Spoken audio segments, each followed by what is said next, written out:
Hello all. അപ്പോൾ നമ്മുടെ office attendant in Kerala bank എന്ന PSC പരീക്ഷയ്ക്ക് വേണ്ടിയിട്ടുള്ള ഒരു ക്ലാസ്സസാണ് നമ്മളിന്ന് സ്റ്റാർട്ട് ചെയ്യുന്നത്.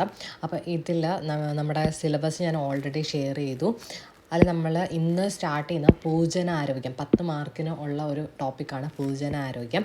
അതിനകത്ത് സാംക്രമിക രോഗങ്ങളും രോഗകാരികളെയും പറ്റിയാണ് നമ്മൾ പഠിക്കാൻ പോകുന്നത്. ഓക്കെ, അപ്പോൾ നമ്മൾ സാംക്രമിക രോഗങ്ങളും രോഗകാരികളും അതിനെപ്പറ്റി പഠിക്കുമ്പോൾ നമ്മൾ ആദ്യം അറിഞ്ഞിരിക്കേണ്ട ഒരു കാര്യമാണ് രോഗങ്ങളെക്കുറിച്ചുള്ള പഠനം. എന്താണ് രോഗങ്ങളെക്കുറിച്ചുള്ള പഠനം? രോഗങ്ങളെക്കുറിച്ചുള്ള പഠനത്തിന് നമ്മൾ വിളിക്കുന്ന പേരാണ് രോഗങ്ങളെക്കുറിച്ചുള്ള പഠനം. അതിനെന്താ വിളിക്കുന്നത്? നമ്മൾ പാത്തോളജി എന്ന് വിളിക്കും. എന്ത് വിളിക്കും? പാത്തോളജി. ഓക്കെ, രോഗങ്ങളെക്കുറിച്ചുള്ള പഠനം ഏതാണ്? പാത്തോളജി. രോഗങ്ങളെക്കുറിച്ചുള്ള പഠനം പാത്തോളജി. ഇനി രോഗത്തിനെ നമുക്ക് രണ്ടായിട്ട് തരംതിരിക്കാം. പകരുന്ന രോഗങ്ങളുമുണ്ട്, പകരാത്ത രോഗങ്ങളുണ്ട്. ഓക്കെ, പകരുന്ന രോഗങ്ങളുണ്ട്, പകരാത്ത രോഗങ്ങളുണ്ട്. പകരുന്ന രോഗങ്ങൾക്ക് എക്സാമ്പിൾ പറയുകയാണെങ്കിൽ നമ്മൾ ഏതൊക്കെ പറയും? നമ്മുടെ വൈറസ് രോഗങ്ങൾ, പിന്നെ ബാക്ടീരിയ കാരണം ഉണ്ടാകുന്ന രോഗങ്ങൾ. ഓക്കെ, പിന്നെ അതുപോലെ ഫംഗസ് രോഗങ്ങൾ. എന്താണ് ഫംഗസ് രോഗങ്ങൾ? പിന്നെ പ്രോട്ടോസോവ രോഗങ്ങൾ, വിരമുഖേനയുള്ള രോഗങ്ങൾ. ഇതെല്ലാം എന്താണ്? പകരുന്ന രോഗങ്ങൾക്ക് എക്സാമ്പിളാണ്. ഇനി പകരാത്ത രോഗങ്ങൾക്ക് എക്സാമ്പിൾ ചോദിക്കുകയാണെങ്കിൽ ഏത് വരും? നമ്മുടെ ജീവിതചര്യ രോഗങ്ങൾ. ഏതാണ്? ജീവിതചര്യ രോഗങ്ങൾ. പിന്നെ അപര്യാപ്തത രോഗങ്ങൾ. അപര്യാപ്തത രോഗങ്ങൾ എന്ന് പറയുമ്പോഴത്തേക്ക് ഏതെങ്കിലുമൊക്കെ വിറ്റാമിൻ്റെ ഒക്കെ ഡെഫിഷ്യൻസി കാരണം ഉണ്ടാകുന്ന രോഗങ്ങൾ.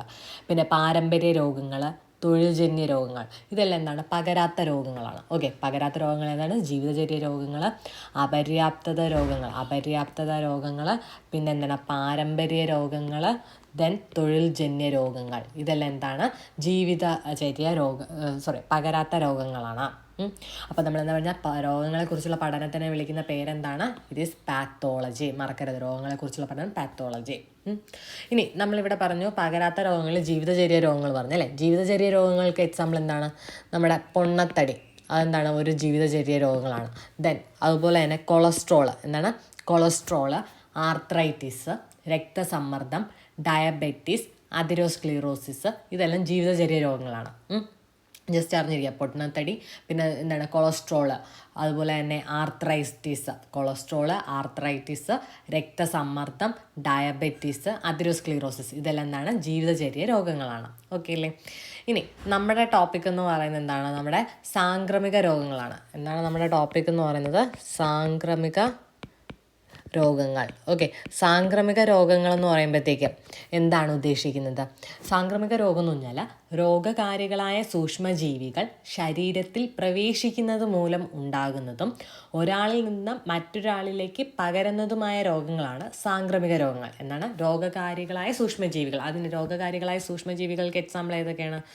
വൈറസ്, ഫംഗസ്, അതുപോലെ തന്നെ ബാക്ടീരിയ. ഇതെല്ലാം എന്താണ്? രോഗകാരികളായ സൂക്ഷ്മജീവികളാണ്. അപ്പോൾ ഇതെന്ത് ചെയ്യും? നമ്മുടെ ശരീരത്തിൽ എന്ത് ചെയ്യും? പ്രവേശിക്കുന്നത് മൂലവും പിന്നെ അതുപോലെ ഉണ്ടാകുന്നതും ഒരാളിൽ നിന്ന് എന്ത് ചെയ്യും? മറ്റൊരാളിലേക്ക് പകരുന്നതുമായ രോഗങ്ങളെയാണ് നമ്മൾ എന്ത് വിളിക്കുന്നത്? സാംക്രമിക രോഗങ്ങൾ എന്ന് വിളിക്കുന്നത്. അപ്പോൾ ഈ സാംക്രമിക രോഗങ്ങൾക്ക് എക്സാമ്പിൾ പറയുവാണെങ്കിൽ ഈയിടെ നടന്ന നമ്മുടെ COVID-19. എന്താണ്? COVID-19 എന്ന് പറയുന്ന ഒരു സാംക്രമിക രോഗമായിരുന്നു അല്ലേ?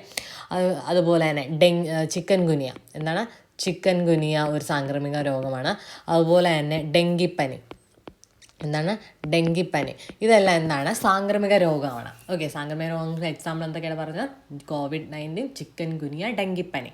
ഇനി ഡെങ്കിപ്പനിയുടെ പ്രതിരോധ വാക്സിനെ വിളിക്കുന്ന പേരാണ് ഡെങ്ക് വാക്സിയ. എന്താണ് വിളിക്കുന്നത്? ഡെങ്ക് വാക്സിയ. ഡെങ്കിപ്പനി പ്രതിരോധ വാക്സിന് വിളിക്കുന്ന പേരാണ് ഡെങ്ക് വാക്സിയ. മറക്കരുത്, ഡെങ്ക് വാക്സിയ. ഡെങ്കിപ്പനി പ്രതിരോധ വാക്സിന് വിളിക്കുന്ന പേരാണ് ഡെങ്ക് വാക്സിയ. ഓക്കെ അല്ലേ? ഇനി ഭൂമിയിലുള്ളതിൽ വെച്ച് ഏറ്റവും പഴക്കം ചെന്ന രോഗം എന്താണ്? ഭൂമിയിലുള്ളതിൽ വെച്ച് ഏറ്റവും പഴക്കം ചെന്ന രോഗം അല്ലെങ്കിൽ സാവധാനത്തിൽ പകരുന്ന രോഗം ഏതെന്ന് ചോദിച്ചാൽ അതെന്ന് പറയുന്നത് കുഷ്ഠരോഗമാണ്. ഏതാണ്? കുഷ്ഠരോഗം. ഓക്കെ, ഭൂമിയിലുള്ളതിൽ വെച്ച് ഏറ്റവും പഴക്കം ചെന്ന രോഗം അല്ലെങ്കിൽ സാവധാനത്തിൽ പകരുന്ന രോഗം ഏതാണെന്ന് ചോദിച്ചാൽ അതെന്ന് പറഞ്ഞാൽ കുഷ്ഠരോഗം. ഓക്കെ, ഇനി ഏറ്റവും കൂടുതൽ ആൾക്കാരെ ബാധിക്കുന്ന രോഗം ഏതായിരിക്കും? നമ്മുടെ ജലദോഷം. ഏറ്റവും കൂടുതൽ ആൾക്കാരെ ബാധിക്കുന്ന രോഗം ഏതാണ്? ജലദോഷം. ഓക്കെ അല്ലേ? അപ്പോൾ നമ്മൾ ഇന്ന് പഠിച്ച മെയിൻ പോയിന്റ്സ് എന്തൊക്കെയാണ്? രോഗങ്ങളെക്കുറിച്ചുള്ള പഠനത്തെ വിളിക്കുന്ന പേരാണ് പാത്തോളജി. ഇനി സാംക്രമിക രോഗം എന്ന് പറഞ്ഞാൽ എന്താണ്? രോഗകാരികളായ സൂക്ഷ്മജീവികൾ ശരീരത്തിൽ പ്രവേശിക്കുന്നത് മൂലം ഉണ്ടാകുന്നതും ഒരാളിൽ നിന്ന് മറ്റൊരാളിലേക്ക് പകരുന്നതുമായ രോഗമാണ് സാംക്രമിക രോഗം. സാംക്രമിക രോഗങ്ങൾക്ക് കാരണമാകുന്ന രോഗകാരികൾ ആരാണ്? വൈറസ്, ഫംഗസ്, ബാക്ടീരിയ ഇതൊക്കെയാണ് വരുന്നത്. ഇനി സാംക്രമിക രോഗങ്ങൾക്ക് ഉദാഹരണം പറഞ്ഞു ഏതൊക്കെയാണ്? COVID-19, ചിക്കൻ ഗുനിയ, ഡെങ്കിപ്പനി. ഡെങ്കിപ്പനിക്ക് ഇവരുടെ പ്രതിരോധ വാക്സിൻ്റെ പേര് ഡെങ്ക് വാക്സിയ. ഇനി ഏറ്റവും കൂടുതൽ ആൾക്കാരെ ബാധിക്കുന്ന രോഗം ഏതാണ്? ജലദോഷമാണ്. ഭൂമിയിലുള്ളതിൽ വെച്ച് ഏറ്റവും പഴക്കം ചെന്ന രോഗം അല്ലെങ്കിൽ സാവധാനത്തിൽ പകരുന്ന രോഗം ഏതാണെന്ന് ചോദിച്ചാൽ അത് കുഷ്ഠരോഗമാണ്. ഓക്കെ അല്ലേ?